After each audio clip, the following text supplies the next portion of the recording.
بسم اللہ الحمدللہ والصلاة والسلام علی رسول اللہ۔ السلام علیکم۔ پارہ نمبر 9 کے اشارات۔ پہلا پاؤ۔ یاد رکھیے سورہ اعراف چل رہی ہے۔ اس صورت میں نبیوں کے قصے، توحید، رسالت اور آخرت کا ذکر ہے۔ سرداروں کی دھمکی۔ شعیب کے قوم کے متکبر سرداروں نے مومنوں کو وطن سے نکالنے کی دھمکی دی تو اللہ نے انہیں زلزلے سے ہلاک کر دیا۔ آزمائش کا مقصد یہ ہے کہ لوگ اللہ کے سامنے عاجزی کریں اور ایمان و تقوی اختیار کریں تاکہ دنیا جہاں کی برکتوں سے سرفراز ہوں۔ موسیٰ علیہ السلام فرعون کے پاس آئے نشانیوں کے ساتھ، مگر اس نے موسیٰ کو جادوگر کہا اور نہیں مانا۔ جادوگروں سے مقابلہ ہوا موسیٰ کا، جادوگر شکست کھا گئے اور ایمان لائے۔ آل فرعون پر عذاب آئے ان کی ضد اور ہٹ دھرمی کی وجہ سے، مثلا قحط، طوفان، جوئیں، ٹڈی، مینڈک اور خون، مگر وہ لوگ ایمان نہ لائے۔ بالآخر اللہ نے ان کو غرق کر دیا۔ تو یہ ہے پہلا پاؤ۔ کی ورڈز ہیں سردار، آزمائش، موسیٰ، جادوگر، عذاب۔ دوسرا پاؤ، بتوں کی فرمائش۔ سمندر پار کرنے کے بعد بنی اسرائیل نے ایک بت پرست قوم کو دیکھا تو موسیٰ سے کہا کہ ہمارے لیے بھی ایک بت بنا دیجئے۔ موسیٰ علیہ السلام نے انہیں سمجھایا۔ 40 راتیں۔ موسیٰ کو 40 راتوں کے لیے اللہ نے طور پر بلایا۔ موسیٰ نے اللہ کو دیکھنے کی خواہش ظاہر کی اور اسی موقع پر اللہ نے ان کو کتاب سے نوازا۔ بچھڑے کی پوجا۔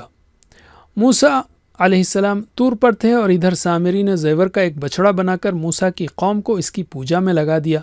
ہارون علیہ السلام نے انہیں بہت روکا لیکن وہ نہ مانے۔ موسیٰ لوٹے اور سامری کو سزا دی۔ محمد صلی اللہ علیہ وسلم کی اتباع۔ موسیٰ علیہ السلام نے اللہ سے معافی اور رحمت کی درخواست کی۔ اللہ نے فرمایا تقوی، زکوٰۃ اور ایمان والوں کو رحمت ملے گی۔ اسی مناسبت سے کہا کہ آج ان کو ملے گی جو محمد صلی اللہ علیہ وسلم کی اتباع کریں گے۔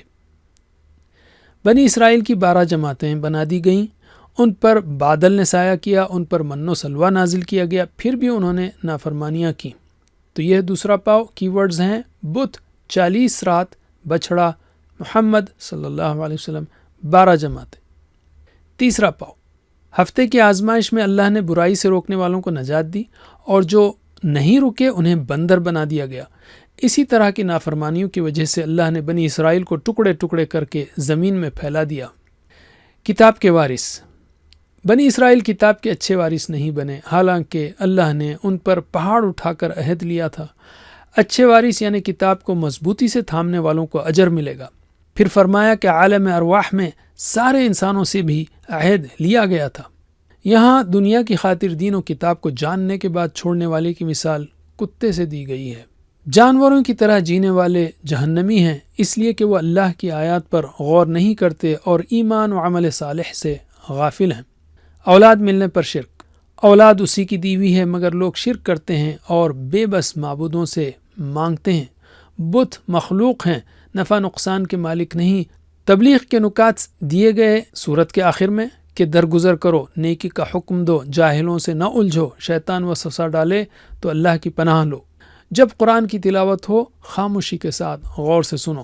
کی ورڈز ہیں ہفتہ، کتاب، جانور، اولاد، تبلیغ۔ چوتھا پاؤ۔ سورہ انفال شروع ہوتی ہے یہاں سے، جو مدنی ہے، جنگ بدر کے بعد نازل ہوئی۔ اسی مناسبت سے جنگ کے آداب و احکام اور غلبہ و شکست کے اسباب بیان ہوئے ہیں۔ مال غنیمت اللہ و رسول کے لیے ہیں۔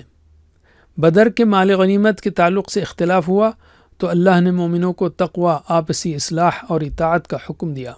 بدر کی جنگ میں اللہ نے اپنے احسانات کا ذکر کیا، نصرت کا وعدہ کیا، فرشتوں، بارش اور اون کے ذریعے مدد کی۔ جنگی ہدایات۔ میدان جنگ میں پیٹھ نہ پھیرو، اللہ اور اس کے رسول کی بات کو مانو، خیانت نہ کرو، اور کہا کہ تقوی کرو تو انعامات ملیں گے۔ مشرکین کے جرائم۔ مکے میں مشرکوں نے آپ صلی اللہ علیہ وسلم کو قتل کرنے کی کوشش کی، قرآن کا مذاق اڑایا، الٹی دعائیں کیں اور لوگوں کو مسجد سے روکا، عبادت کے نام پر سیٹیاں اور تالیاں بجائیں، اسلام دشمنی میں مال خرچ کیا۔ ان کے جرائم کی وجہ سے اللہ نے فرمایا کہ ان سے لڑو تاکہ فتنہ ختم ہو، اللہ تمہارا مولا ہے۔ یہ ہے چوتھا پاؤ۔ غنیمت، بدر، جنگی ہدایات، جرائم۔ والسلام علیکم